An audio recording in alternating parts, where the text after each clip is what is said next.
எல்லாருக்கும் வணக்கம் பிள்ளைகள். நாங்கள் என்ன வீடியோ பார்க்க போகிறோம்னு சொன்னால், அந்த மத்திய மாகாணத்தினுடைய முன்னோட பயிற்சி இன்னும் முடியலை. அந்த பகுதி 2ல் கொஞ்சம் கேள்வி இருக்குது பிள்ளைகள். அதில் 7வது கேள்வி ஒரு கூட்டல் விருத்தி கேள்வி. அதை குயிக்காக பார்த்துட்டு நாங்கள் மிச்ச விஷயத்தை கதைப்போம் இருக்கா. வாங்க வீடியோக்கு போகலாம்.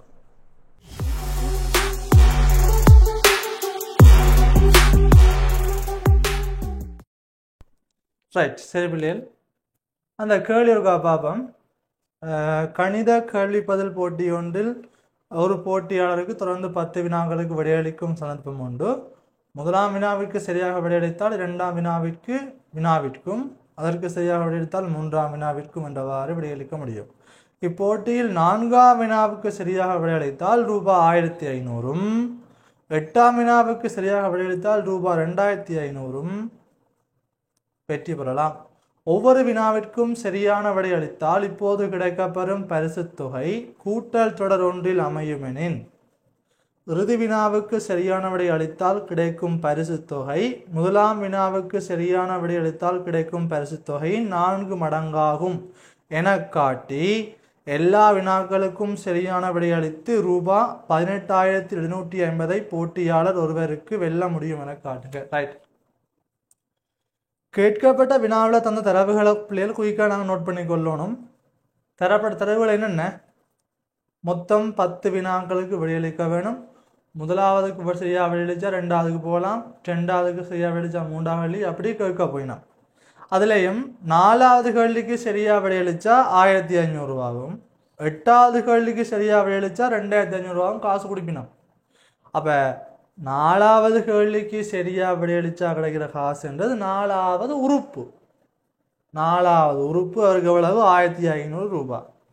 8 வினாவுக்கு சரியாக விடையளித்தா 2500 ரூபான்றது அது 8ஆவது உறுப்பு. அப்போ 4ஆவது உறுப்பும் தெரியும், 8ஆவது உறுப்பும் தெரியும்.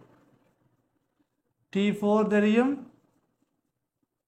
1500, T8 8ஆம் உறுப்பு தெரியும் 2500.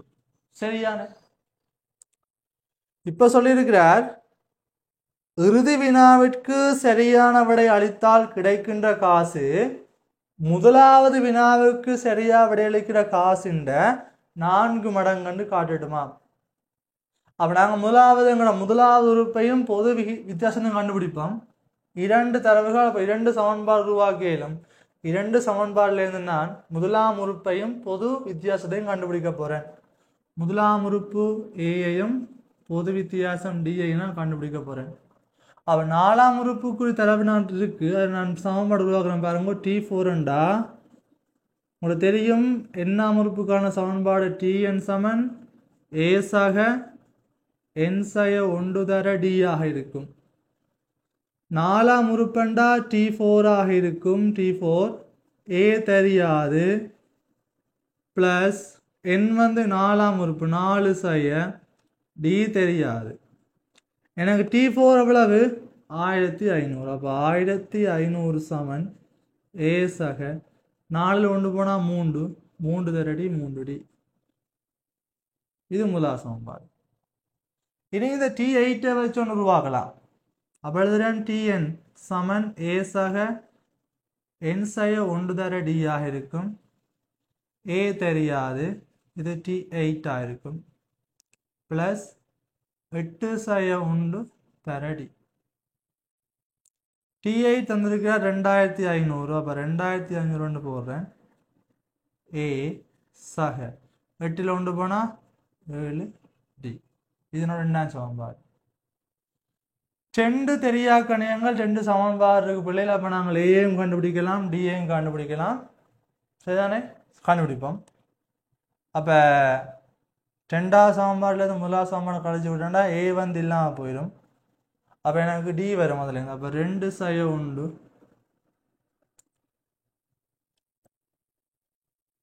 7 A சக 7D சய A சக 3D சமன் 2500 சய 1500. எவ்வளோ பிள்ளை? 2500 1500 போனால் 1000 ஆக இருக்கும். A சக 7D சய A சய 3D சமன் 1000. அப்போ இந்த கூட்டுப்பறையும் கழிவறையும் இல்லாமல் போயிடும், பிள்ளை வெட்டுப்பட்டு போயிடும்.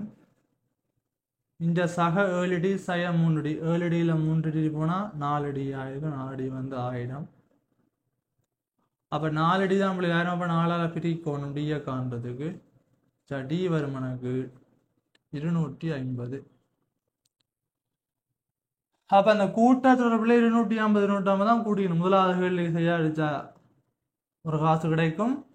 பிறகு அடுத்த காசுக்கு 250 ரூபா கூட, அடுத்த 250 ரூபா கூட, அப்போ ஒரு கேள்விக்கு 250 ரூபா அப்படி கூட்டின்னு போகுது. அப்படி கண்டுபிடிச்சாச்சு. ஏயை கண்டுபிடிக்கும். முதலாம் சாமலை கொண்டே போடுவோம். முதலாம் சாமலை கொண்டே போட்டோம்னு சொன்னா பிள்ளை நமக்கு வரும் ஏ சக 3D சமன் 150. ஏ சக 3D சமன் 1500 பிள்ளையா 1500. ஏ சக 3 தர டி வந்து 250 பிள்ளை சமன் 1500. ஏ சக 3 தர 250 பிள்ளை 250 500 750 இருக்கும் சமன் 1500. ஏ வரும் பிள்ளைகள் 1500 மைனஸ் 750 தான். கூட்டு பிற 750 அங்கே என்ன செய்யும் கழிப்படும். அப்போ 1500 750. அப்போ ஏ வரும் பிள்ளைகளுக்கு எவ்வளவு 1500 750 போனால் மிகுதி 750 ரூபாய்.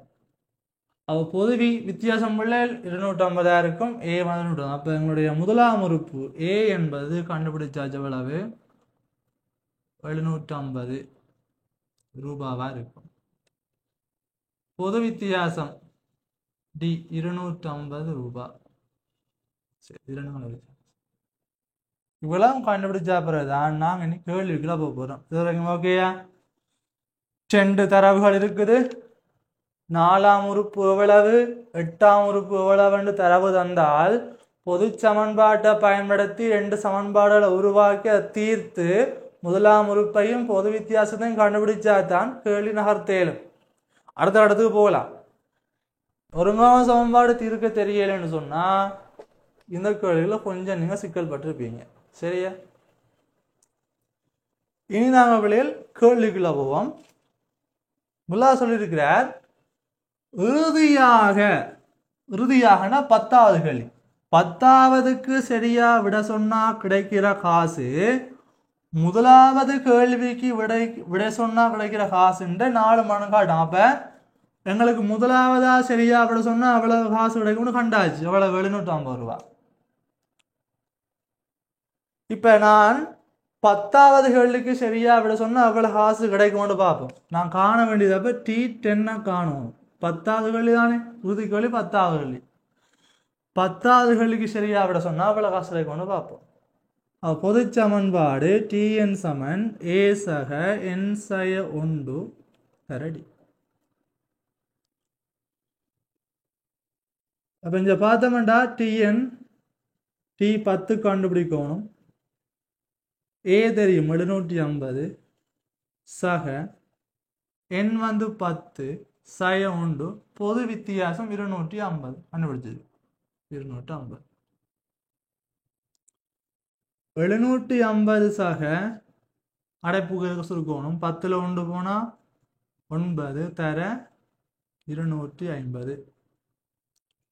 310 அப்படியே வந்துருக்கும். 750 சக 9 250 எவ்வளோ பிள்ளைகள் 250 4 வந்து 1000. அப்போ 4000 சொன்னால் 8 எவ்வளவா இருக்கும் 2000 இருக்கும். 8 2000 9 வந்து 2250 இருக்கும். 2250 அல்லது பெருக்கி பார்க்க வேண்டிய 9 0 0 95 45 4 மிச்சம் 9 2 14 22. சரியா? 2250 கூட்டுங்க பிள்ளைகள். T10 வரும் பிள்ளைங்களுக்கு 2250 750 எவ்வளோ பிள்ளைகள் 3000. சரியா? T10 3000 ரூபாய். அவர் 10வது கேள்விக்கு சரியா விட சொன்னால் 3000 ரூபாய் கிடைக்கும். முதலாவது கேள்விக்கு சரியா விட சொன்னா 750 ரூபாய் கிடைக்கும். நான் சொல்றேன் 10வது கேள்விக்கு சரியான விட சொன்னா கிடைக்கிற காசு முதலாவதா சரியான விட சொன்னா கிடைக்கிற காசுன்னு 4 மணி காட்டும். அப்ப நாங்கள் T10 T1 அதாவது ஆளை பிரிப்போம். T10 எவ்வளவு? T10 என்பது 3000 கீழ் முதலாம் ஒரு 750. உங்களுக்கு 4 விட வந்தா சரி. பாப்போம். வெட்டுப்படும் 75 2 முறை பிள்ளைகள் 150 இருக்கும். 75 75 150 300 எத்தனை வரும்? 10 முறை வரும். என்ன இலகுவா பார்த்து போடணும். அப்ப 300 வந்து எத்தனை முறை வரும்? 10 முறை வரும். 4 முறை வரும். இதை பார்க்கணும் இருக்கா? இலகுவா பிரிக்கலாம் பிள்ளைகள். 75 75 75 150. அப்ப 150 சொன்னா 150 எத்தனை இருக்கு? 2 இருக்குது. 150 150 தான் 300. 300 2 150 இருக்கு. அப்ப 75 4 முறை வரும். அப்படியும் பார்க்கலாம். நல்லது பிரிக்க வேண்டிய பிள்ளை கவனம் இருக்கா? 5 பிரிச்ச மாட்டா 17 75 மேல வெட்டின மாட்டா 60 11 14 அப்ப 4 முறை வருது. ஆகவே T10 T1 வந்து 4 காட்டணும்டா. சரி, இது முதலாவது கேள்வி. சரியா விளங்கிட்ட? என்ன செய்யணும்? முதலாம் உறுப்பையும் பொதுவிதம் கண்டுபிடிச்சிட்டேன். முதலே அவர் 10ஆம் உறுப்புக்கும் முதலாம் உறுப்புக்கும் தொடர்பு கேட்டபடியா நான் 10ஆம் உறுப்பையும் காண்றேன், முதலாம் உறுப்பையும் காண்றேன். 10ஆம் உறுப்பை முதலாம் உறுப்பால பிரிச்சு விட்டால் வார விட 4 மடங்கு வருது. அப்ப அவர் சொன்னது சரி. சரி, ரெண்டாவது கேட்டிருக்கிறார். எல்லா கேள்விக்கும் சரியா விட சொன்னா கிடைக்கிற மொத்த காசு 18,750 ரூபா. 10 கேள்விகளுக்கும் சரியாக விட சொன்னால் 18,750 ரூபா காசு கிடைக்குமா? சரியா? சரி, அப்ப கூட்டுத்தொகைக்கு என்ன பிள்ளை சமன்பாடு? ஒரு கூட்டல் விருத்தியினுடைய எண்ணாம் உறுப்பு வரையான உறுப்புகள் கூட்டுத்தொகைக்கு என்ன சமன்பாடு? Tn சமன்பாடு மாதிரி எங்களுக்கு Sn சமன்பாடும் இருக்கு. Sn சமன்பாடு என்ன? கூட்டுத்தொகை, எண்ணாம் உறுப்பு வரையான கூட்டுத்தொகை, எண் உறுப்புகளின் கூட்டுத்தொகை. ரைட், என்ன சமன்பாடு? Sn சமன் n கீழ் 2 ஒன்றுக்கு 2 a plus l. a என்றது முதலாம் உறுப்பு, l என்றது இறுதி உறுப்பு. என்ன சமன்பாடு இருக்கு? Sn சமன் n கீழ் 2 2a சக n minus 1 into d. பிள்ளைகள், இந்த சமன்பாடுல தான் இவர் வந்தவர். நீங்க இது ரெண்டையும் பயன்படுத்திக் கொள்ளலாம், எதுவும் பயன்படுத்திக் கொள்ளலாம். பெரும்பாலும் நாங்கள் இதை பயன்படுத்திக் கொள்வது மிகவும் சுலபமா இருக்கும். கேள்வியை பொறுத்த பிள்ளைகள். சரி, கேள்வியை பொறுத்து நாங்கள் பயன்படுத்திக் கொள்ளலாம். இதுவும் இலகுவாக இருக்கும், இதுவும் இலகுவாக இருக்கும். ஆனால் உங்களுக்கு வளமையா உங்களுக்கு என்ன எது செய்ய இலகுவோ அதன்படி செய்து கொள்ளுங்க. பெரும்பாலும் இது பாருங்க, இதுல ஏயும் டியும் தான் இருக்கு, எண்ணும் இருக்கு. அப்ப பொதுவான பேசிக்ல இருந்து பிளவிடாம செய்யணும்னா அப்படி செய்யலாம். இப்ப 10ஆம் உறுப்பு கேட்டா பிள்ளைகள் நீங்க என்ன செய்வீங்க? 10 உறுப்பு கொடுத்த உடனே செய்வோம். நாங்கள் எண்ணுக்காக 10 போடுவோம், ஏக்காக முதலாம் உறுப்பு போடுவோம், எண்ணுக்காக 10 போடுவோம், டிக்காக டியை போடுவோம். ஆனா இந்த சமன்பாடு பயன்படுத்தல. எண் போடுவீங்க 10, முதலாம் உறுப்பு போடுவீங்க 750. இந்த எல்லுக்காக என்ன போடணும்? அப்போ 10ஆவது உறுப்பை போடணும், 10ஆவது உறுப்பு போடணும். விளங்குதா? அதாவது இறுதி உறுப்பா போட வேணும். அது கண்டுபிடிச்சிருக்கோமா? கண்டுபிடிச்சிருக்கோம். கொஞ்சம் 3000 கண்டுபிடிச்சு அதை போடலாம். அது தெரியாத பிள்ளை நீங்க என்ன சொல்லணும்டா, இந்த சமன்பாடு நூடாக போனீங்கடா உங்களுக்கு பிழை வராது. சரியா? நான் 2 மேலும் செய்யறேன் பிள்ளை, 2 மேலும் செய்யலாம், ஒரு விடாம வரும். இதை பயன்படுத்தினா பாருங்கோ என்ன போடணும்? முதல் 10 உறுப்புகள் என்ன? S10 10/2 10 2 a முதலாம் உறுப்பு 750, இறுதி உறுப்பு இங்க கண்டுபிடிச்சுக்கணும். அவ்வளவு 3000. 10 2 பிள்ளை 5 இருக்கும். 750 3000 3750. இதை பெருக்குங்க பிள்ளைகள். அவர் 10 கேள்விகளுக்கு சரியா விட சொன்னா அவ்வளவு காசு கிடைக்கும்னு பார்ப்போம். பெருக்கி பார்ப்போம். I 0 0 கொஞ்சம் தள்ளி அங்கால போடுவோம். I 0 0 I 5 25 2 மிச்சம், I 7 35 2 37 3 மிச்சம், I 3 15 3 18 18,750 ரூபாய். அவர் கேட்டதும் 18,750 ரூபாய் போட்டு காட்டணும். சரி, எனக்கு இந்த சமன்பாடு தெரியாது, இந்த எல்லா கண்டுபிடிக்க தெரியாது, கஷ்டமாண்டா. ஒரு சிக்கலும் இல்லை, அழகா மட்டும் சமன்பாடு இருக்குது, கொண்டே போடுவோம். அதை போட்டாலும் அதில் இவனுக்கு என்ன வரும்? விடை வரும். Sn சமன் எண்ணுங்கள் 2 10 days ஆக n-1 into d. சரி, ஏற்கனவே இதுதான் சமன்பாடு, கொண்டே போடுவோம். S10 10 2 தர ஏக்காக 750 சக n சய உண்டு 10 சய உண்டு டி எவ்வளவு பிள்ளைகள் 250. சரி, கொண்டே போட்டாச்சு. S10 10 2 பிரிச்சா 5 பிள்ளைகள் 10 தர 750 எவ்வளவு? 1500 சக 10ல் 1 போனா 9 தர 2250. சரி, 5 பிராக்கெட்டுக்கு 1500 சக 9 தர 250 எவ்வளவு பிள்ளைகள்? பெருகி பார்ப்போம். 9 0 0 9 45 4 மிச்சம். இதை கண்டு வச்சுக்கோமா, அதில் 2250. சரியா? 5 தர 2250 1500 மூணு சொல்லுங்க பார்ப்போம். 500 மினிட் 250 3750. பெருக்கினா பிள்ளைகள் எங்களுக்கு வரும். இந்தா அதே விட தான் இந்த வரும் 3750 5, அங்கேயும் 3750 5 தானேயோ, 18,750 ரூபாய். சரியா? அப்ப எந்த சமன்பாடு போட்டாலும் ஒரே விட தான் வரும். விளங்குதா? நீங்க சமன்பாடு இப்பெல்லாம் யோசிப்பீங்கன்னா, ஒரு மட்டு சமன்பாடோட வர விட வரும், இது வர விட வரும், ஒரு விட தான். அவருக்கு அப்படி எனக்கு காட்டுக்குன்னு சொன்னா 18,750 ரூபா வரும். ரூபா போட்டு காட்ட வேணும். அடுத்த கவனிக்கணும், அல்ல பிளவுற இடம் இதான், இந்த வரும். இதுக்குள்ள பிளவிடக்கூடாது. இந்த பிளஸுக்கு முன்னுக்கு வாராலும் சுருக்கிடணும். சரியா? இந்த சகவுக்கு முன்னுக்கு வாராலும் சுருக்கி போட்டுருவோம்.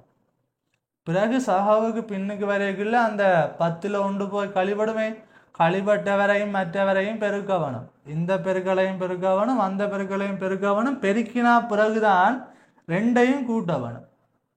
சரிதானே? இந்த பிளஸ் பிள்ளைகள் இதான் பிள்ளைகள் முன்னுக்கு இருக்கிறாலையும் பின்னுக்கு பிரித்து வச்சிருக்குது. அப்போ இந்த பிளஸுக்கு முன்னுக்கு வருது 2 தர ஏண்டா 2 தர 750 பெருக்கணும். 2 தர 750 பெருக்கினா பிறகுதான் அங்கால இருக்கிறவரையும் பெருக்கினா பிறகுதான் 2 பேரையும் கூட்டி தான் போட வேணும். சரியா? ரைட். இன்னொரு விஷயம் இருக்கு இதுல. நான் முன்னுக்கு இப்படி வந்துட்டு அரை தர A10 சக அங்கால 7ன்னு சொன்னா சில பேர் வெட்டுறது இந்த 2ஐயும் இந்த 10 மட்டும் 5 அனுப்புறது. அப்படி வெட்டக்கூடாது. அப்படி வெட்டுற இல்லை. இவர் அடைப்புக்குள்ள இருக்கிறாரல்ல, அடைப்புக்குள்ள இருந்தால் அப்படி வெட்ட இல்லை. இதை அப்படி வெட்டக்கூடாது. என்ன செய்யணும்? அப்படி வெட்டுற இல்லை. அது பிரிபடுதோ இல்லையோ என்ன செய்யணுமாண்டா, அடைப்புக்குள் இருக்கிறாலும் முதலாவது கூட்டணும். 10 மேலும் 17. அதை கூட்டினா அப்புறம் என்ன செய்யணும்? சுருக்கி போடலாமே தவிர அடைப்புக்குள் ஒரு ஆள் இருக்கல வேற நீங்கள் வெட்டி போடக்கூடாது. போட்டா பிழை. நல்லா கணிதம் செய்யக்கூடிய பிள்ளை கூட இந்த இடத்துல மிகவும் பிளவிடும். சரி, கேள்விக்கு பார்க்க இருக்கா அதில். அப்போ 10 கேள்வி, இறுதி கேள்வி வரைக்கும் சரியா அப்படி சொன்னால் 18,750 ரூபா காசு எடுப்பாருன்னு காட்டிடுமா. அதாவது 10 கேள்விக்கு சரியா அப்படி சொன்னால் அவ்வளோ காசு கிடைக்கும். 10 உறுப்புகள் வரையான உறுப்புகள்னு கொடுத்தோம், 10 உறுப்புகள்னு கொடுத்தோங்க, கண்டு போட்டாச்சு. 2 சமன்பாடு இருக்கு. 2 சமன்பாடுலையும் இதை கவனிக்கணும் இருக்கா. Sn சமன் எண்ணுங்கள் 2 A+ எல்லாம் கவனிக்கணும். என்னண்டா சரி 10 உறுப்புகள் கொடுத்தோம்னா 10 தான் வரும். எண்ணுக்காக 10 வரும், ஏக்காக முதலாம் உறுப்பு வரும். இந்த எல் வடைக்கு என்ன போடணும்? 10வது உறுப்பை கண்டு போடணும். நான் திருப்பி சொல்றேன், 10வது உறுப்பை கண்டு தான் போட வேணும். சரி பிள்ளைகள், மிக அவதானமா இருக்கும். மாறி போட்டா பிழை வரும். 8 உறுப்புகளை கொடுத்தோன்னா S8. 8 2 n வந்து 8 ஆக இருக்கும். A வந்து முதலாம் உறுப்பாக இருக்கும். L என்னவா இருக்கும்? 8 உறுப்புகளை கொடுத்தோன்னா L என்பது 8வது உறுப்பு. 8வது உறுப்பை கண்டாப்புறதான் கண்டுதான் எல்லுக்காக போட வேணும். 8வது உறுப்பை கண்டுதான் எல்லுக்காக போட வேணும். சரிதானே? ரைட். கவனமா இருந்து கொள்ளுங்க. அடுத்த வினா 8வது பாவம் இருக்கா. சென்டிமீட்டர் மில்லிமீட்டர் அளவு திட்டங்களை கொண்ட நேர்விளிம்பு மற்றும் கவராயத்தை மட்டும் பயன்படுத்தி அமைப்பு கோடுகளை தெளிவாக காட்டி பின்வரும் அமைப்புகளை அமைக்க. அப்ப கவராயமும் நேர்விளிம்பும் மட்டும்தான் பயன்படுத்தணும். பாகைமானியை பயன்படுத்தல குத்தெல்லாம் வச்சு அப்புறம் என்ன செய்யல. சரியோ? கல்ல விளையாடுகள் காட்டக்கூடாது. சரி, ரைட். அப்ப எல்லாருக்கும் தெரியும் பிள்ளைகள், கோணங்கள் அமைக்க தெரியணும். கவராயத்தை வச்சு கோணம் அமைக்க தெரியணும். என்ன உதாரணமா கவனிங்கோ, 60 பாகைன்னு சொன்னா இப்போ ஏபி என்ற கோடு இருக்கு. ஏயில் 60 பாகை தேவைன்னா என்ன செய்யணும் பார்ப்போம். இருங்க வட்டாயத்தை காட்டுறேன். சரி, இப்போ நமக்கு ஏல 60 பாகை தேவையண்டா ஒரு கவராயத்தில் ஒரு அளவு எடுத்துக்கொள்ளுங்க. சும்மா நோம்பலா உங்களோட கவராயத்தில் சின்னதாக எடுத்தா காணும். நான் வீடியோக்காக பெருசாக எடுக்கிறேன். சரிதானே? கவராயத்தில் பிள்ளைகள் எந்த புள்ளியில உங்களுக்கு கோணம் கேட்கிறாரோ அந்த புள்ளியில கவராயத்தை வையுங்க. கவராயத்தினுடைய ஊசிக்கால வைங்க. வட்டாரின ஊசிக்கால எந்த இடத்துல கோணம் கேட்கும் அதில் வையுங்க. அதில் வச்சு 60 பாகை கேட்டா என்ன செய்யணும்? 60 பாகை கேட்டு அதில் வச்சு ஒரு பாருங்க என்ன செய்யறேன், இதுக்கு நேராக வச்சு ஒரு சின்ன பில் ஒன்று இப்படி வெட்டுங்க. சரியா? இப்படி வச்சு இதில் வச்சு ஒரு பில் ஒன்று இப்படி வெட்டுங்க. பிள்ளை நான் இப்படி சின்னதாட்டு வெட்டணுமா, அப்புறம் பெருசாக வெட்டையில் இந்த இப்படி வச்சு ஒரு பில் ஒன்று இப்படி ஒரு கால் வெட்டாம கூட பில் ஒன்று இப்படி ஒரு பில் வெட்டுங்க. இப்படி வெட்டுவீங்க. சரிதானே? வெட்டினா பிறகு கவராயத்தின் அளவை மாற்றக்கூடாது. நீங்கள் இதில் வச்சு எவ்வளவு கீறுனீங்களோ அந்த அளவு தான் இருக்கணும் கவராயம். அதில் அந்த அளவை மாற்றாமல் இப்படி வச்சு என்ன செய்யணும், இதில் வச்சு ஒரு வெட்டு இப்படி வெட்டுவோம். இந்த கோட்டில் எங்கே வெட்டி இருக்கோ அதை வச்சு இப்படி வெட்டணும். வெட்டினா அது என்ன வச்சு செய்யும், இப்படி வெட்டும். ரைட். இவருக்குள்ளால ஒரு கோட்டை கீறுனா இது 60 பாகையாக இருக்கும். இப்போ 30 பாகை கேட்டால் என்ன செய்யணும்டா, இந்த 60 பாகை கீட்டிங்க தானே, இந்த 60 பாகையினுடைய கோணம் இது கூறாக்கி என்ன செய்யும், கோணத்தை இது சம கூறாக்கும், இது சம கூறிடும். அப்போ என்ன செய்யணும், 30 பாகைண்டா 60 பாகம் வச்சுட்டு இதான உங்களோட 60 பாகை, இந்த 60 பாகை இதில் வச்சு ஒரு அப்படி வெட்டுவீங்க. இப்படி பிறகு இஞ்சான போகுது மெட்ட கோடு இதில் இருந்து அப்படி இதுக்கு அளவு கோட்டை பிடிக்கிறதுனா இது எவ்வளவா இருக்கும், 30 பாகையாக இருக்கும். இது 30 பாகை. இப்போ 120 பாகை கேட்டா 120 பாகை கவனிங்கோ. நீங்கள் இஞ்சால பக்கம் 60 பாகை அமைச்சாப்பில்லை, இது 60 பாகையாக இருந்தால் மிச்சம் இஞ்சால் எவ்வளவு மெத்தினா இருக்கும், இவ்வளவும் 120 பாகையாக இருக்கு. மெயின் இவ்வளவும் 60ண்டா இது ஒரு நேர்கோடு இல்லை, மிச்சம் இவ்வளவும் இஞ்சால 120 பாகையாக இருக்கும். இப்போ உங்களுக்கு இதில் கேட்டா ஏயில் 120 பாகை என்ன செய்யணும் ஆகும். ஏயில் 120 கேட்டா உங்களுக்கு இஞ்சால தான் தேவை 120, இப்படி தான் தேவை 120 பாகை. அப்போ என்ன செய்யணும், அங்காளி பக்கம் 60 பாகை வச்சுட்டா சரி. இது பாருங்க, இதில் வச்சு இஞ்சால வில்லை வெட்டி இப்படி இதில் வச்சு இப்படி வில்லை வெட்டி இஞ்சால அளவாக தான் வெட்டுங்க. அப்படி வெட்டினா உங்களுக்கு இப்போ இதில் எத்தனை வரும், 120 பாகை வரும். அல்லது இப்படியும் சொல்லலாம், ஒரு கோடு இருக்கு, இதில் ஏ இதில் பி, உங்களுக்கு ஏயில் 120 பாகை வேணுமெண்டா உடமையாக திருணமாகத்தான் இதில் வச்சு வட்டாரையை வச்சு ஒரு அரை வட்ட பில் ஒன்று வெட்டுங்க. அப்படி அரை வட்ட பில் ஒன்று சொல்லுங்க. அப்படி அரை வட்ட பில் 60 பாகை என்ன செய்யறாங்க, 60 பாகைக்கு ஒருக்கா தான் வெட்டுறாங்க. இதில் வச்சு ஒருக்கா தான் பண்ணாங்க 60 பாகைக்கு. அப்போ 120 பாகை என்ன செய்யணும், 2 தடவை வெட்டணும். இதில் வச்சு ஒருக்கா வெட்டுங்கோ, பிறகு அங்கே வெட்டுப்புறத்தில் வச்சு மறுபடி இன்னொருக்கா வெட்டுங்கோ. இதை வச்சுட்டுனா 5 வரும், 5 வேணும், அது 5 வரும். அப்போ இதுக்கால போனால் 60 பாகை. இப்போ அங்கே இருக்கிறோனும் இதுக்கால போனால் சரி 120 பாகை, 60 பாகை 120 30 பாகை 90 பாகை பிடிக்கிறது. ரைட். ஏ பி உங்களுக்கு இதில் பியில் 90 பாகை வேணும்டா என்ன செய்யணும், ரைட், ஒரு அரை வட்ட வில் வந்து வெட்டுவோம். ஒரு அரை வட்ட வில் வந்து இதில் வட்டாரியை வச்சு கவராயத்தை வச்சு ஒரு அரை வட்ட வில் இப்படி வெட்டுவோம். இனி இதில் இப்படி இந்த வச்சுக்கொண்டு அளவை கொஞ்சம் கூட்டுங்க, கொஞ்சம் பெருசாகணும். வட்டாரம் பெருசாக்கி கொஞ்சம் பெருசாக்கி ஒருக்கா மேலே வெட்டுங்கோ, இதில் வச்சுருக்கா மேலே வெட்டுங்க. சரி, பிறகு இதில் நிமிச்சு விடுங்க. நினைச்சு விட எத்தனை பாகை வரும்? இது 90 பாகையாக இருக்கும். அது அங்கால கேட்டாலும் இப்படித்தான் அமைக்கிறது, இங்கே கேட்டாலும் தான் அமைக்கிறது, அல்லது ஒரு புள்ளியில 90 பாகை வேணுமென்றாலும் இப்படித்தான் அமைக்கிறது. செங்கோணம் அமைக்கிற முறை இப்படித்தான் அமைப்போம். சரியா? ரைட். அப்போ 120 60 பாகை, 30 பாகை, 120 பாகை, 90 பாகை இவ்வளோ தெரிஞ்சா போதும் இல்லையா? சரியா? 60 30 120 90 அமைக்க தெரிஞ்சா காணும். இது பேசிக்.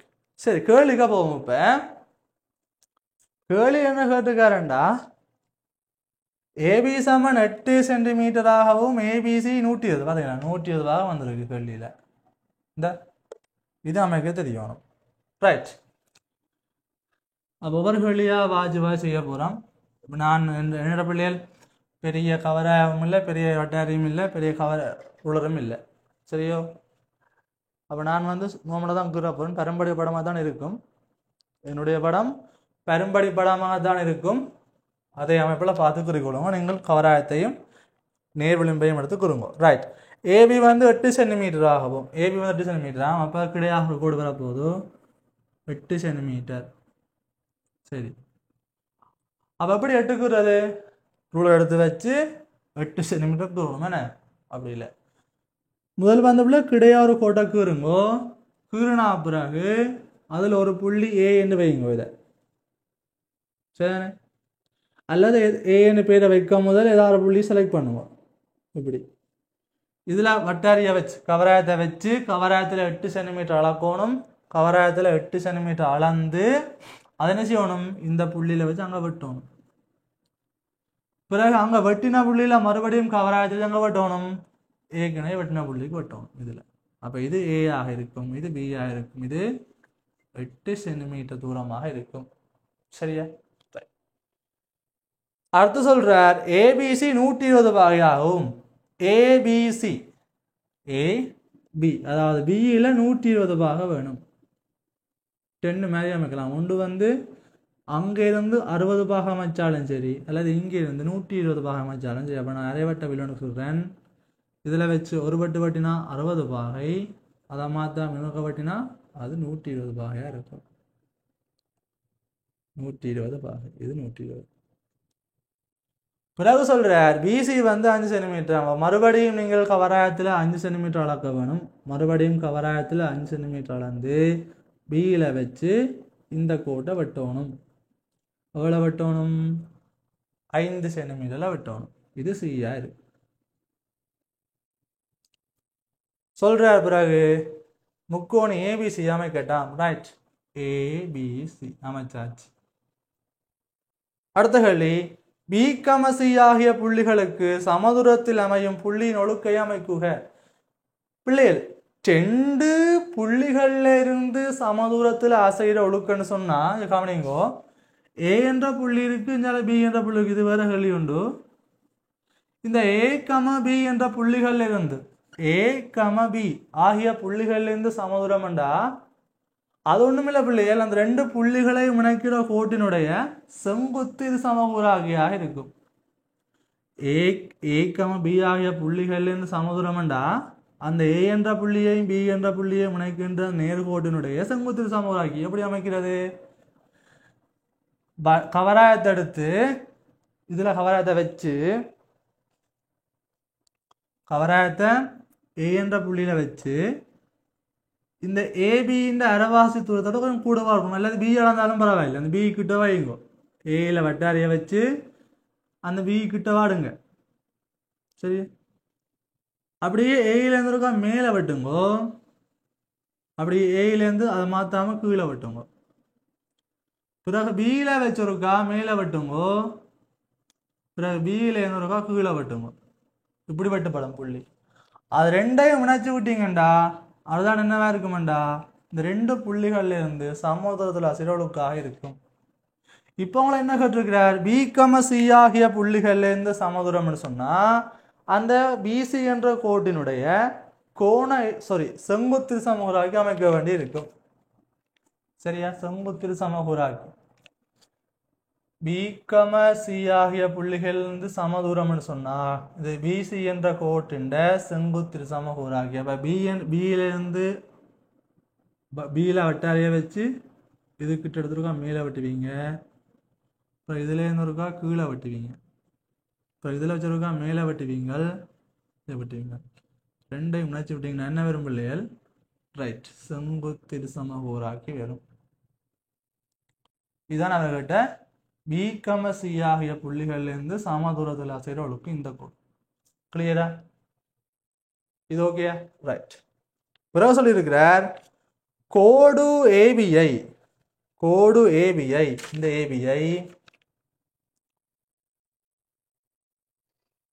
பியில் தொடுகின்றதும், பிள்ளைகள் தொடுறது வேற வெட்டுறது வேற. கோடு ஏபிஐ பியில் தொடுகிறதும் புள்ளி சியினூடாக செல்கின்றதுமான வட்டத்தை அமைத்து அதன் மையத்தை ஓவென பெயரிடுக. பிள்ளைகள் வட்டம் ஒன்று ஒரு புள்ளியை தொட்டு கொண்டு போகுதுன்னா அது இப்படி தொட்டு கொண்டு போனா வேற. இதான் பிள்ளைய தொட்டு கொண்டு போறது. வெட்டி கொண்டு போறாருன்னு சொன்னா கவனிக்கணும், வெட்டி கொண்டு போனா அப்படி போகணும். பாப்போம் அப்படி இருக்கு, வெட்டி கொண்டு போறேன்டா இப்படி போகும். பி அதாவது ஒரு கோடு இப்படி இருக்கணும். சரி, இந்த இப்படி ஒன்று இருந்தா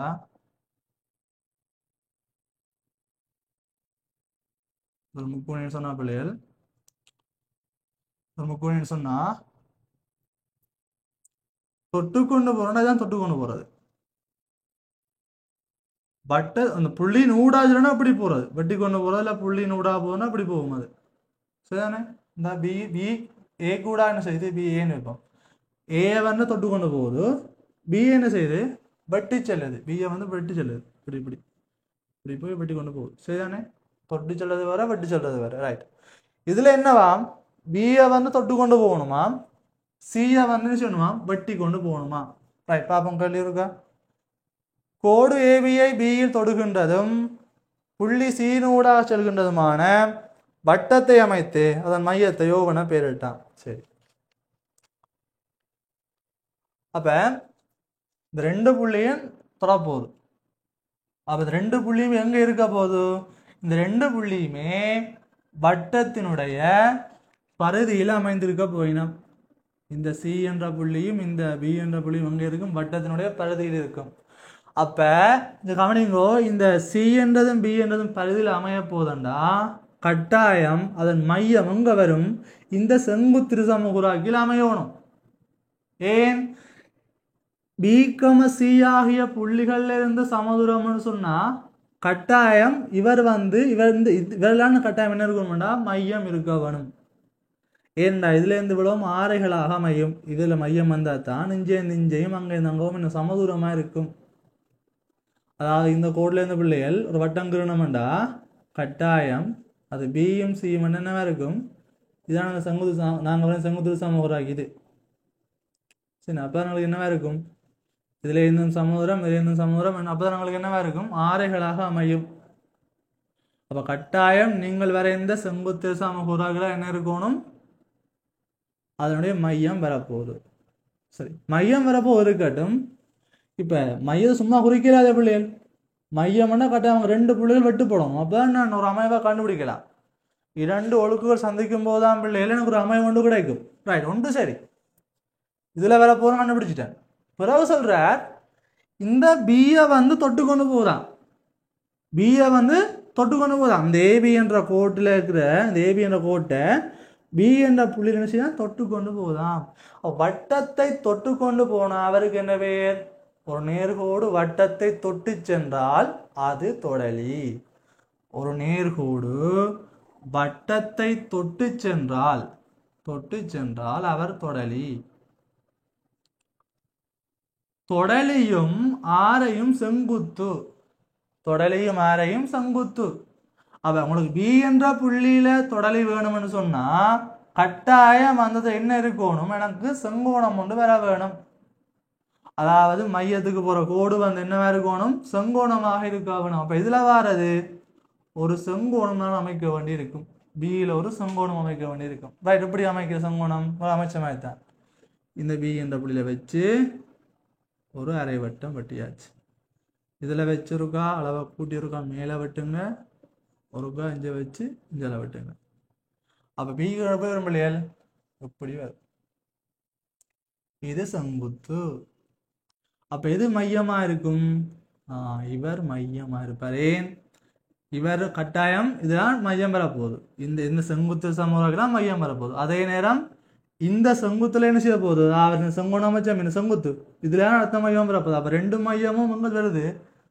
ரெண்டு ஒழுக்கோளும் சந்திக்கிற புள்ளியில அந்த பொது மையம் பெறப்போகுது. சரியா? அப்போ இது என்னுடைய மையம் என்னவா இருக்கும்? ஓவாக இருக்கும். அப்போ இதை வச்சு நான் வட்டம்னு கூற போறேன். கூறு நான் அப்படி வருமாண்டா பேச வந்திருக்கேன் பிள்ளைகள். ரைட், இப்படி வந்துருக்கும். சரியா? நான் வட்டம் ஒழுங்காக வேலை பிள்ளை உங்களுக்கு ஒழுங்காக கூறுங்க. ரைட், இப்படி வந்திருக்கு. அழகாக வட்டம் வரும். என்ன செய்யணும்? இந்த வீல் ஒரு செங்கோணத்தை அமைச்சு அதை நீட்டி விட்டீங்கடா, இந்த செங்குத்திரு சமகூராக்கி இந்த செங்கோணமும் சந்திக்கிற புள்ளியில உங்களுக்கு மையம் ஓ கிடைக்கும். அதை வச்சு கொண்டு அதையும் எதையாரையா எடுப்பீங்க? ஒன்று பிஏ ஆரையா எடுக்கலாம் அல்லது சிஏ ஆரையா எடுக்கலாம். ஏதாவது ஒன்று ஆரையாக எடுத்து வட்டம் எடுக்கணும்டா, அது வட்டம் பிஏ வந்து தொட்டு கொண்டு போகும், சிஏ வந்து சியினூடாக போகும், வெட்டி கொண்டு போகும். சரி, ஓகே. பிறகு சொல்றார், அவ்வட்டத்திற்கு ஏயிலிருந்து ஏபி தவிர்ந்த வேறு ஒரு தொடரியை அமைத்து அதனை ஏ என பெயரிடுக.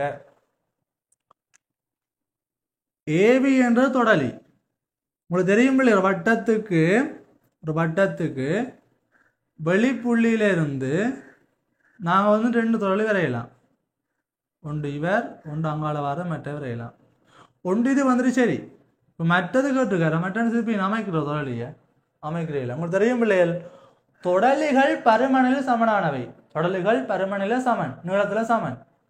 அப்ப என்ன சொல்லணும்டா, இங்க ஒரு தொடலி வந்துருக்கு தானே ஏபி 8 சென்டிமீட்டர். அதை அளவுங்க இவ்வளோதான் மலர்ந்து போட்டு என்ன செய்யணும்? மலர்ந்து போட்டு கவராத்தில் அளப்பீங்க. கவராயம் எடுத்து இந்த ஏபி அளப்பீங்க. இப்படி ஏபி அளப்பீங்க. அளந்த உடனே சொல்லணும்டா, ஏயில வச்சு மறுபடியும் இருக்கா வட்டத்தின்னு சொல்லணும் வெட்டணும். ஏபி அளந்து போட்டு இதில் வட்டாரியை வச்சு வட்டத்து இருக்காங்கால வெட்ட வேணும். வெட்டினால் இந்த நீளமும் இந்த நீளம் எப்படி இருக்கும்? சமனா இருக்குமே. அப்போ கட்டாயம் அவர் வந்து கலப்புவார் தொடலி. அவரும் வட்டத்தை தொட்டு கொண்டு போவார். இவர் ஏபி, இவருக்கு பேர் வைக்கிட்டாம இவர் வந்து ஏஇயாக இருக்கும். ஏஇயாக இருக்கும். சரி, அப்போ ஒரு தொடலி ஏபி சரி, மற்ற தொடலி ஏஇ சரி. ரைட். அதே நேரம் மையத்திலிருந்து ஆரையும் தொடலையும் என்னவா இருக்கும்? செங்குத்தாக இருக்கும். செங்கோணம் 90 பாகையா இருக்கும். அதே மாதிரி இதுல இருந்து இவரும் என்னவா இருப்பார்? 90 பாகையான மையமோ, இவர் வந்து ஆரை, அப்ப இதுவும் 90 பாகை. சரி, அடுத்த கேள்வி பாமருக்கா. ஏஇஓபி ஒரு வட்ட நாட்பக்கல் என காட்டுக. ஏஇஓபி ஒரு வட்ட நாட்பக்கலாம். இது ஏஇஓபி இந்த இருக்கு. ஏஇஓபி இவர் இது ஒரு வட்ட நாட்பகல்னு கரெக்டா? சரி, வட்ட நாட்பகல்னா சிறப்பம்சம் என்ன பிள்ளைகள்? வட்ட நாட்பகல் ஒன்று சிறப்பம்சம் என்னன்னு சொன்னா, வட்ட நாட்பகல் ஒன்றின் எதிர்கோணங்களின் கூட்டுத்தொகை 180 பாகையாக இருக்கும். இங்க பார்த்தோம்டா, இந்த ஏஇஓபியில இந்த செங்கோணம் ஒரு கோணம் அண்டா, அதன் எதிர்கோணம் எங்க வரும்? இந்த அடுத்த செங்கோணமா இருக்கும். ஒரு கோணம் செங்கோணமா இருந்தால் அதன் எதிர்கோணம் என்னவா இருக்கும்? செங்கோணமா இருக்குதே. பியும் செங்கோணம், ஈயும் செங்கோணம், 90 180. அப்ப எதிர்கோணங்களின் கூட்டுத்தொகை 180 பாகையாக வாரபடியால இவர் ஒரு வட்ட நாட்பகலாக அமையும். அப்ப ஏஇஓவும் ஏஇஓ சக ஏபிஓ சமன் 180 பாகை. இது 90 பாகை. ஆரையும் தொடலையும் செங்குத்து. ஆமாம், இவரும் 90 பாகை. ஆரையும் தொடலையும் செங்குத்து. ஆகவே எதிர்கோணங்களின் கூட்டுத்தொகை 180 பாகையாக அமைகிறபடியால ஏஇஓபி ஓர் வட்ட நாட்பக்கலாக அமையும். அதே மாதிரி புறக்கோணம் வந்து அகத்தெதிர் கோணத்துக்கு சமனாக அமைந்தாலும் நாங்கள் அதை வட்டநாற்பது சொல்லலாம். சரிதானே? ரைட். அப்போ இதில் இருக்கிற விஷயம் இதான் பிள்ளைகள். இந்த மையம் கண்டுபிடிக்க தான் கொஞ்சம் கஷ்டப்பட்டுருப்பீங்க. மையம் கண்டுபிடிக்க சிம்பிள். இந்த மையம் வந்து கட்டாயம் இந்த செங்குத்து சமதளத்துக்கு தான் அமைய வேணும். என்ன? அப்போ ஒரு புள்ளியை வச்சு கொண்டு தான் மையம் கண்டுபிடிக்கல. அது 2 புள்ளிகள் தேவை. அப்போ ஒரு புள்ளி இதுக்கு வர போகுது. அப்போ மற்றவளுக்கு அமைக்க போகிறேன். இந்த பி என்ற புள்ளி தொட்டு கொண்டு போகிற வழியில் கட்டாயமே தொடலி. அப்போ தொடலியும் அந்த அதில் வர வட்டத்தோட மையம் என்னவா இருக்கணும்? செங்குத்தாக இருக்கும். மையம் ஆரை மையம் வேற கோடு செங்குத்து தானே, அதாவது ஆரை வந்து செங்குத்தாக இருக்கணும். அப்போ கட்டாயம் வீல் என்ன வர வேணும்? செங்குத்து வர வேணும். அப்போ வீலை நான் செங்கோணத்தை அமைச்சு விட்டேன்டா. 2 புள்ளும் சந்திக்கிற புள்ளி ஓவா இருக்கும், மையம் கிடைக்கும். மையத்தை வச்சு வட்டங்கள் எழுதலாம். வட்டங்குறினால் மிச்சம். ஓகே. தெரிய வேண்டியது என்னது? ஆரையும் தொடலியும் செங்குத்தாக இருக்கும். தொடலின்ற நீளங்கள் சமனாக இருக்கும். வட்டத்துக்கு வெளியிலேருந்து ஒரு புள்ளியிலேருந்து நான் 2 தொடலைகள்னா 2 தொடலைகளும் பருமனில் எப்படி இருக்கும்? சமனாக இருக்கும் என்பது தெரிய வேணும். சரியா? ரைட். ஓகே பிள்ளைகள். 9வது கேள்வி பிள்ளைகள். கனவளவு, கொள்ளளவு, மற்றது மடக்கை பயன்படுத்தி அந்த பெருமானம் காண்ற கேள்வி உண்டு. எல்லாம் செய்கிற கேள்வி தான். பாப்போம். உள் ஆரை ஏ சென்டிமீட்டராகவும் செங்குத்து உயரம் 3 ஏ சென்டிமீட்டராக உள்ள உருளை வடிவ பாத்திரத்தின் அடிப்பகுதியில் திண்ம அரைக்கோள வடிவ பகுதி ஒன்று காணப்படுகிறது. பாத்திரத்தின் கொள்ளளவு 630 சென்டிமீட்டர் கனமெனின். இந்த கனவளவு விளவு, இந்த கனவளவு 630 சென்டிமீட்டர் கனமா. இந்த உருளைக்குள்ள பிள்ளைகள் ஒரு அரைக்கோளத்தை கொண்டு உள்ளுக்கு சொருகி வச்சிருக்காங்க, அமர்த்தி வச்சிருக்காங்க. உள்ளுக்கு அமர்த்தி வச்சா அப்படி இருக்கும். இந்த அடியிலேருந்து இப்படி ஒரு மலை மாதிரி இப்படி வந்துருக்குமே கீழே எவ்வளோத்தையும் அந்த அரைக்கோளம் என்ன செய்யும்? எடுத்து தான் வச்சிருப்பார். ரைட். அப்போ எஞ்சின கனவளவு அவ்வளவு 630 சென்டிமீட்டர் கனம். அப்போ என்ன செய்யணும்? இந்த உருளையின் பெரிய உருளையின் கனவளவில் இருந்து இந்த அரைக்கோளத்தின் கனவளவு கழிச்சு விட்டோம்னா வாரதான் 630 சென்டிமீட்டர் கனமாக இருக்கும். சரி, முதலாவது உருளையின் கனவளவு காணுவோம். உருளையின் கனவளவு சமன்பாடு தருவார் πr வர்க்கம் h என. πr வர்க்கம் h. பை அப்படியே வச்சுக்கொள்வோமா? பிரதிடுவோமா? நாங்கள் பைக்கு பிரதிடாமையும் செய்யலாம், பிரதியிலையும் செய்யலாம். அதாவது நாங்கள் பையில வச்ச பிள்ளைகள் பைக்கு 22 போடாமல் பை அப்படியே செய்து கொண்டு போகிறோம். செய்து கொண்டு போய் அது அங்கேயும் ஒரு பை வரும் தானே. 4 3 பையா இருக்கான்னு தெரியும் பாரு. அந்த பையன் சேர்த்து செய்யலாம், கூட்டலாம், அப்படின்னு செய்யலாம். எப்படி செய்வோம்? பையை வச்சு செய்வோம். பை ஆரை ஏ. அப்போ ஏனுடைய வர்க்கம் h 3 ஏ சுருக்கினா பை ஏ வர்க்கம் தர 3 ஏ. 3 3 போடுங்க பிள்ளைகள். பையை அப்படியே போடுங்க. ஏ வர்க்கத்தையும் ஏயும் பெருக்கினா அவ்வளவு ஏ கணம். அப்போ 3 பையே கணம் வந்து வரும் உருளையின் கனவளவு. அடுத்தது இந்த அரைக்கோளத்தின் கனவளவு. அரைக்கோளத்தின் கனவளவு கவனிக்கணும். அரைக்கோளம் கோளத்துக்குத்தான் 4 3 பையா இருக்கணும். அப்போ அரைக்கோளம் என்றால் அரை தர 4 3 பை ஆர் கணம்.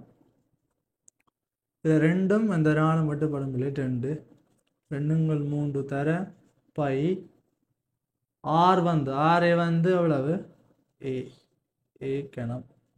2 3 பை ஏ கணம். அப்போ உருளையின் கனவளவுல இருந்து அரைக்கோளத்துக்கு அளவு கழிச்சு விட்டா அது வரது எவ்வளவு 630. உனக்கு கழிப்பம் பிள்ளைகள்.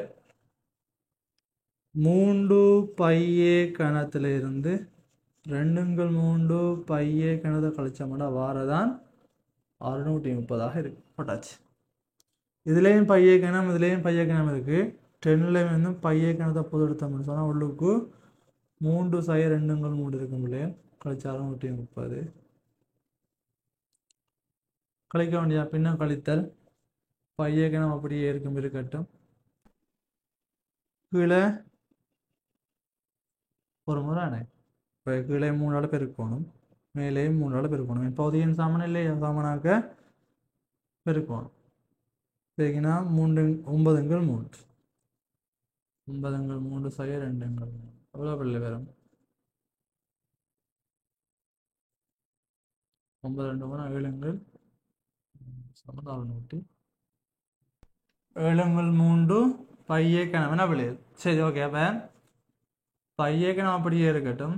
தர 7 × 3 சமன் 630 என்ன? பையே கணம் அப்படியே இருக்கட்டும். 3 அவங்க பெருக்கப்படும். 630 3 இந்த 7 அளவை பிரிக்கும். பையே கணம் சுகினாப்பிள் 7 1 7 9 63 என்ன? பையே கணம் வரும் 90 தரம் 3 வரும். இனி இந்த பை அங்கே என்ன செய்யும்? பெருக்கு பிறவை அங்களவை பிரிப்படும். 90 தரம் 3 பை இவ்வளோ வந்துட்டா.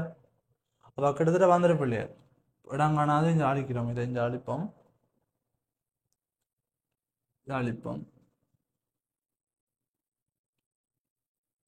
ரைட், இதையும் அழிக்கிறோம். அப்புறம் வந்து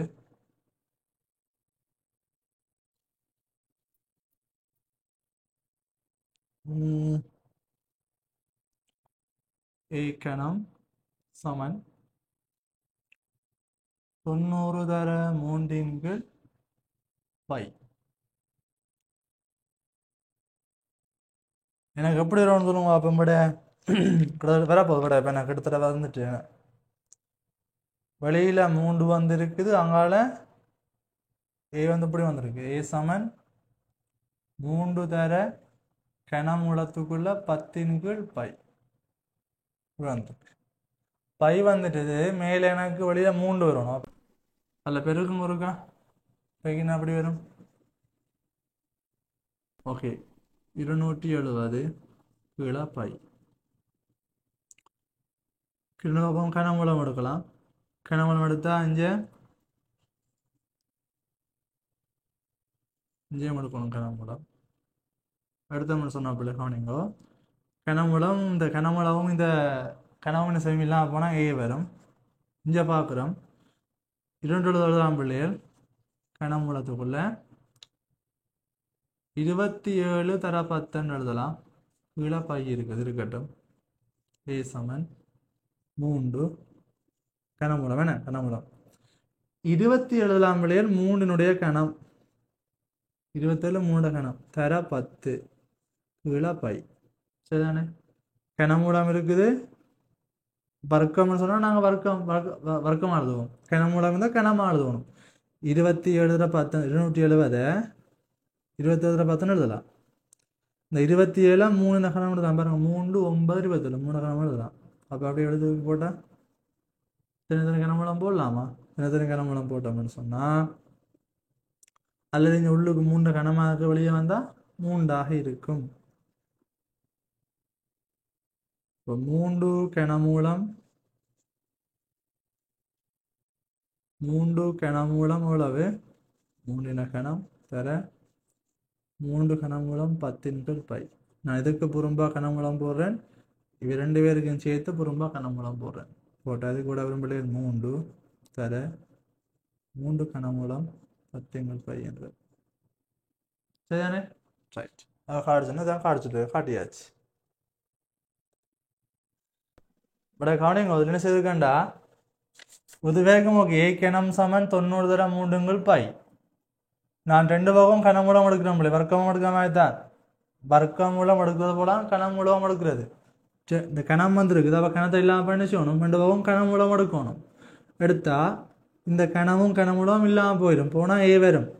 இந்த கனமூலத்துக்குள்ள பெருக்கலாக இருந்தால் நான் தனித்தனியாக கனமூலம் போடலாம். அப்படித்தானே? ஓம். அப்போ கனமூலத்துக்குள்ள 220 வந்தது. 220 எப்படி எழுதலாம்? 27 தர 10 எழுதலாம். 27 தர 10 இந்த 27 பிள்ளைகள் நான் ஒரு கணமாக எழுதலாம். இலக்கத்தினுடைய கணமாக எழுதலாம். அப்படி 3 கணம் எழுதலாம். 3 9 27 3 கணம் தர 10 பை. கனமூலத்துக்குள்ள பெருக்கலாக இருந்தால் நாங்கள் தனித்தனியாக கனமூலம் போடலாம். அப்போ நான் அந்த 3 கணத்துக்கு தனியாக கனமூலம் போடுறேன். இந்த 10 பைக்கு தனியாக புறம்பாங்கால போடுறேன். போட்டால் மூன்றின கணத்துக்கு கனமூலம் எடுத்த பிள்ளைகள் 3 வரும். இந்த கனமூலமும் இந்த 3 கனமும் இல்லாமல் போனால் இந்த மேலே வர கனமும் கனமூலமும் செய்யும் இல்லாமல் போயிடும். இந்த கனமும் கனமூலமும் இல்லாமல் போனால் 3 விட வரும். ஆனால் இதுக்குள்ள கணம் இருக்குதோ, இதுக்குள்ள கணம் இல்லை, ஆகபடியால் கனமூலம் அப்படியே வரும். கனமூலம் அப்படியே வரும். கனமூலம் 10 பையன் வரும். சரியா? ரைட். பிறகு சொல்லியிருக்கிறார், மடக்கை அட்டவணையை பயன்படுத்தி பை சமன் 3.34 சென்டிமீட்டர் ஆயின் ஏயின் பெருமானத்தை கிட்டிய மூலங்களுக்கு காணட்டாம். ரைட். மடக்கை பார்க்க போகிறோம். கவனிங்கோ, இதான் வந்த பெருமானம். பைக்கு 3.34 எடுக்கட்டாம். அப்போ லொக் பார்க்கணும். அப்புறம் லொக் பார்த்து வர விடைக்கு என்ன பார்க்கணும்? ஆன்டி லொக் பார்க்க வேணும். சரி, எழுதுவோம்.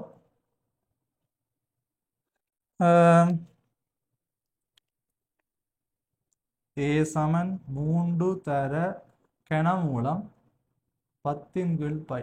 லொக் எடுக்க போகிறோம். லொக் சமன் லொக் 3 தர இந்த கனமூலம்ன்றது பிள்ளை எத்தனையாம் அடுக்கு? 1/3 வேண. உதாரணமாக கனமூலம் ஏன்னு சொன்ன என்ன அர்த்தம்? ஏயினுடைய 1/3 வேல்யூ. இதை வர்க்கம்ண்டா ஏயினுடைய அரையாம் அடுக்கு. இதுதான் தெரிஞ்சிருக்கும் உங்களுக்கு. ரைட். இதை போலாம் 10/π 1/3 வேல்யூ. சரியா? ரைட். பெருக்கலா வந்தா கூட்டணும். லோக் ஏ என்ன இது? log A சமன் log 3 சக log 10/π. பைக்காக எவ்வளோ போடுச்சனவர்? 3.14. 3.14 1/3 log 3 அப்படியே இருக்கட்டும். சக இந்த 1/3 முன்னுக்கு வரும். வலுவின் வலு முன்னுக்கு வரும். 1/3 log கவனிக்கணும் பிள்ளைகள். இதுலையும் 10 கீழே 3.14. அப்போ log 3 இங்கே இருக்குது. ப்ளஸ் 1/3 இன்னொரு கவரா போகுது. இங்கேயும் ஒரு வகுத்தல் இருக்குண்ணே. அப்போ log 10 சாய log 3.14. மடக்கையில் பிரிபட்டு என்ன செய்யணும்? அவங்க கழிச்சு எழுதலாமே. ஆனால் அதங்க வரணும், பிராக்கெட்டுக்குள்ளே வர வேணும். அது பிராக்கெட்டுக்குள்ளே வரணும். இந்த 1/3 2 பேருக்கும் பொதுவல்லோ. பொதுவாக 1/3 போட்டுருக்குறேன். சரி, எல்லாத்தையும் மடக்க பார்க்க போகிறோம். log 3க்கு மடக்க பார்த்தா எத்தனை வரும் பிள்ளைகள்? 3ன்றது ஒரு இலக்கம் தான் இருக்கு. 3ன்னு சொன்னால் தசம் 3 தசம் அங்கே இருக்கும், பின்னுக்கு தான் இருக்கும். அப்போ எத்தனை வரும்? இங்கே தசத்துக்கு முன்னுக்கு ஒரு தானம் இருந்தால் ஒன்றை கழிச்சு பார்க்கணும். ஒரு தானம் இருந்தால் ஒரு தான் கழிச்சு பார்த்தா அவ்வளோ வரும். 0 தசம் 3க்கு மடக்க பார்க்கணும். சரியா? ரைட். Plus 1/3 log 10. எத்தனை log 10? நாங்கள் அடி 10 தான் போட்டிருக்கோமா? log 10 1 அது தெரியணும். நல்லா இருக்கு. மடக்கா 10 எல்லாமே அடி என்ன எடுத்துக்கிறோம்? அடி 10 தான் எடுத்துக்கிறோம். எல்ஜி தான் போட்டிருக்கிறோம். ஆனபடியால் அடி 10 என்னவா இருக்கும்? அடி 10 கொண்டு மடக்கை 10க்கு எவ்வளவு விட உண்டு? சய லாக் எடுக்க தேவையில்லை. லொக் போட்டாச்சு. மடக்கு எடுக்க போகிறோம். இஞ்ச தசத்துக்கு முன்னுக்கு எத்தனை இலக்கம்? ஒரு இலக்கம். ஒரு கழிச்சோம்டா 0 தசம் 31 நாளுக்கு மடக்க பார்க்க வேணும். 31 நாளுக்கு மடக்க பார்க்கணும். ரைட். ஒவ்வொன்றுக்கு மடக்க பார்க்க போகிறோம். எப்படி பார்க்கணும்னு சொல்லி தான் பாருங்க பிள்ளைகள். இதில் பார்ப்போம். அங்கே 30 10 இருக்குது வாங்க. இதில் மேலே போட்டு 12 லோக்காயத்தை மட்டும் போட்டுப்பார். சரிதானே? இதெல்லாம் பார்க்க எத்தனை பார்க்க போகிறோம்?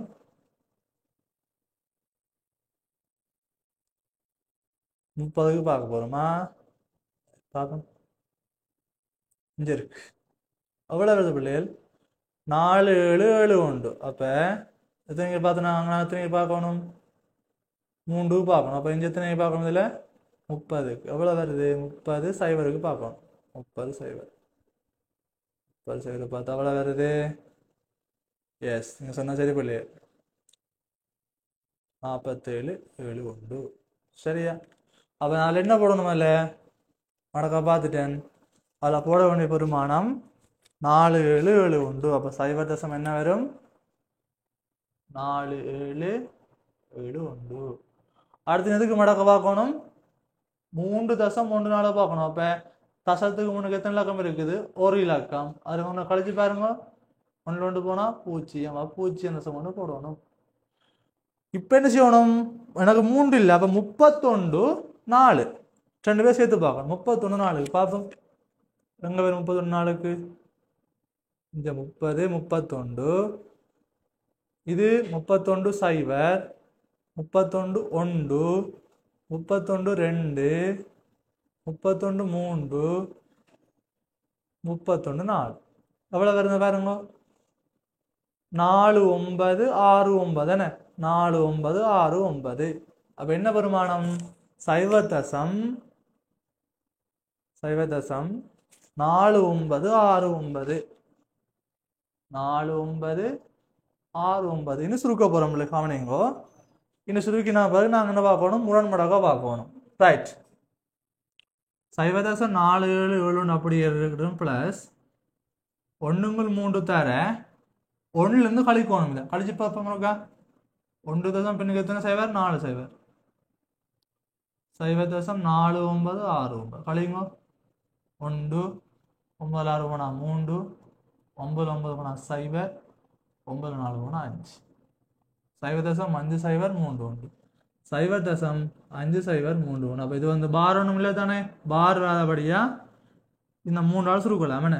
அப்ப 0.50 நான் இதனால பிரிக்கணும் 1 3னா 3 ஆள் பிரிக்கணும் 0 அடங்காது 5க்குள்ள ஒரு முறை 3 மிச்சம் 2 20 3 6 18 மிச்சம் 2 மிச்சம் 23 7 21 மிச்சம் 2 1 3 21 0.47 சக எவ்வளவு பிள்ளைகள் 0.1677 கூட்டுங்க இருக்கா 7 3 8 7 7 14 ஒரு மிச்சம் 6 7 13 3 14 ஒரு மிச்சம் 4 3 5 3 6 தசம் 0.0 இது எங்க இருக்கு லாக் ஏக்கு தான் 0.6448 லாக் ஏக்கு தான் 0.6448. அப்ப இந்த அழிப்போம் இடங்கானா தானே எவ்வளவு நோக்கு தானே உங்களுக்கு இந்த அழிப்போம். இப்ப இந்த வந்த விட என்ன செய்யணும் ஆன்டிலாக் முரண்மடக்கா பார்க்கணும். அதாவது அட்டவணைக்கு உள்ள பார்த்து இடை வித்தியாசம் எல்லாம் பார்த்து சேர்த்து கூட்டாகணும் என்ன. ரைட் அப்ப என்ன போட போறதுல ஆன்டிலாக் யாரு 0.6448 இந்த முன்னுக்கு அண்டில கொடுத்து என்ன செய்யும் அந்த அண்டிலோக்கம் லோக்கம் இல்லாம போனா ஏ வரும். இப்ப 0.6448 முரண்மடக்க பார்க்குறேன்டா இந்த தசத்துக்கு முன்னுக்கு என்ன இலக்கம் இருக்கு 0 என்ன தசத்துக்கு முன்னு 0. அப்ப என்ன வரும் 10னுடைய 0ஆம் வலு 10 0 என்ன எதுகின்றையும் 0 ஒன்றுதான் பிள்ளை. சரி தர இப்ப 64 4 எங்க பார்க்கணும் மடக்கை அட்டவணைக்கு உள்ள பார்க்கணும் 64 4 எங்க பார்க்கணும் மடக்கை அட்டவணைக்கு உள்ள பார்க்கணும். எங்க வரும்னு பார்ப்போம் இருக்கா உங்களோட அட்டவணையை நான் கொண்டு வரேன் திருப்பி செக் பண்ணி பார்ப்போம் எங்க வருமெண்டு.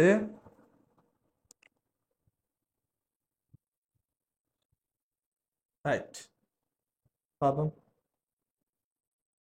64 4 8 வேணும் எங்க வருது பாருங்க 64 5 4 இருக்கு 64 4 8 தான் 64 4 8 அங்க இருக்கு இங்க பாருங்க 64 4 4 இருக்கு.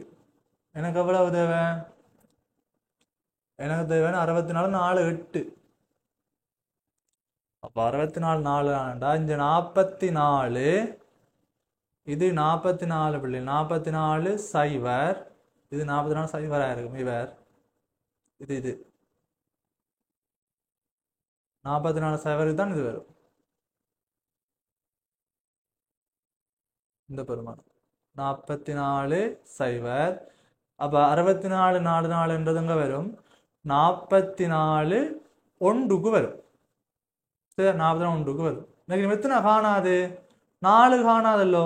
அப்ப 4 காடு எங்க பார்க்கணும் அதை நாங்களே இந்த இடை வித்தியாசத்துக்கு பார்க்கணும். இஞ்சால 4 எங்க வருது 1 2 3 4 வருது. அப்ப 64 4 எங்க வந்தது 64 4 நாள் வந்தது 44 ஒன்றுக்கு வந்தது. இவர் எங்க வந்திருக்கிறார்? இவர் 4க்குள்ள வந்திருக்கு. அப்ப 44 1 4 44 1 4. அப்ப நான் என்ன போடணும் இதுல? 44 1 4 போட வேணும்.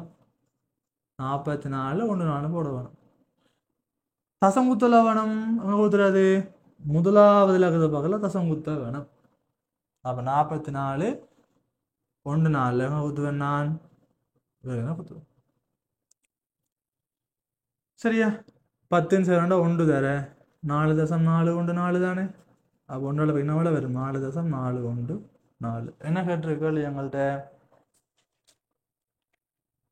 கிட்டிய முழுவதும் கேட்டிருக்கிறேன். அப்போ 4.4 1 4 பிள்ளைகள் ஏ வரும்.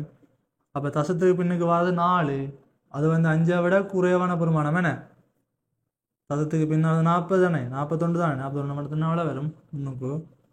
4 பாருங்க பிள்ளைகள், 4ன்னு சொன்னா 4ன்றது 5 விட குறைவே இல்லை. அப்போ அதுக்கு முன்னுக்கு தான் வரப்போகுது. அப்போ என்ன வரும்? 4 தான் வரப்போகுது. 4 சென்டிமீட்டர். எந்த மாற்றமும் அங்கே நடக்காது. 4 சென்டிமீட்டர். சரி, ரைட். சரி, 1000 இடத்துல நீங்கள் படிக்கலாம், எங்கேயும் படிக்கலாம், சிறப்பான ஆசிரியரோட கல்வி கேட்கலாம். ஆனால் நீங்களாக நேரம் ஒதுக்கி படிக்காத வரைக்கும் பிள்ளைகள் உங்களில் சின்ன மாற்றம் கூட ஏற்படாது. நீங்கள் நேரம் ஒதுக்கி எப்போ படிக்க ஸ்டார்ட் பண்ணுறீங்களோ அப்போ தான் உங்களில் மாற்றம் ஒன்று உண்டாகும். சரிதானே? சும்மா விடைய மட்டும் பார்த்துட்டு போகிறேன்னு சொன்னால் அது வந்து ஒரு பிரயோசனம் இல்லாத ஒரு செயற்பாடு தான் பிள்ளைகள். நீங்கள் முதலாவது ஒரு கேள்வியை பார்த்தா அந்த கேள்வியில் எதை தந்திருக்கிறான், என்னால் செய்யலுமான்னு உங்களுக்கு தெரிஞ்சவங்க செய்யணும். செய்து பார்த்தா பிறகுதான் நீங்கள் விடையை செக் பண்ணணும். சில பேர் இருக்காங்க, சில விஷயம் தெரியாங்க பிள்ளைகளுக்கு. அப்போ அவங்க அந்த பாடத்தை பார்த்தோன்னே சொல்லணும் விலங்கலைன்னு சொல்லுவாங்க. விலங்கலைன்னு சொன்னால் என்ன அர்த்தம்டா? அவங்களுக்கு அந்த பாடம் சம்பந்தமான அடிப்படை தெரியாமல் இருக்குன்னு அர்த்தம். அந்த அடிப்படை என்ன பாடம்னு தெரியலன்னு சொன்னால் தெரியாமல் தான் இருக்கும். முதல்ல அந்த பாடம் சம்பந்தமாக படிக்கணும், அந்த பாடத்தில் இருக்கிற நுட்பங்கள் தெரிய வேணும். தெரிஞ்ச பிறகு தான் கேள்வி செய்ய வர வேணும். சரிதானே? ரைட், ஓகே பிள்ளைகள். இப்போ பாருங்க, மடக்கை எல்லாம் தெளிவாக சொல்லியிருக்கேன். இப்போ இதில் மற்றது பிள்ளைகள் இதோட நிப்பாட்ட போகிறேன். மற்றது வந்து கிட்டத்தட்ட கொழும்புல ஒரு கருத்தரங்க பேப்பர் ஒன்று நடந்தது. அந்த பேப்பர் கிடைச்சா செய்து பாருங்க. மிகவும் ஒரு சிறப்பான பேப்பர். டஃப்பாக தான் இருக்குது. ஆனால் அந்த பேப்பர் நீங்கள் செய்வீங்களா இருந்தால் கட்டாயம் உங்களுக்கு நம்பிக்கொண்டு போகலாம். எலெக்ஷனில் எப்படி நாங்கள் பாட்டுகளை செய்வோம், பாட்டுகளை அப்படி மூலமாக சிரமம் நீங்கள் எதிர்பார்க்கலாம். அந்த பேர் செய்தீங்கன்னு சொன்னால் நல்ல பேப்பர் ஒன்று பிள்ளைகள். நான் என்னுடைய ஃபேஸ்புக்கில் அதை நான் பேப்பர் அப்லோட் பண்ணுறேன். செய்து பாருங்க ஒருக்கா. செய்து பார்த்தா பிறகு அது இந்த காணொலியும் நான் முழு வீடியோவாக அப்படியே அப்லோட் பண்ணுவேன். இப்படி பாட்டாயில் ஃபுல் வீடியோ அப்படியே அப்லோட் பண்ணணும். நீங்கள் அப்படியே செக் பண்ணிக்கொள்ளலாம். அல்லது கொழும்புல உங்கள் நண்பர்கள் இருந்தால் அவர்கள்ட்ட கேட்டு வந்த விடைகளை நீங்கள் பெற்றுக்கொள்ளலாம். சரி, இன்னொரு காணொலியில் உங்களை சந்திக்கிறேன்.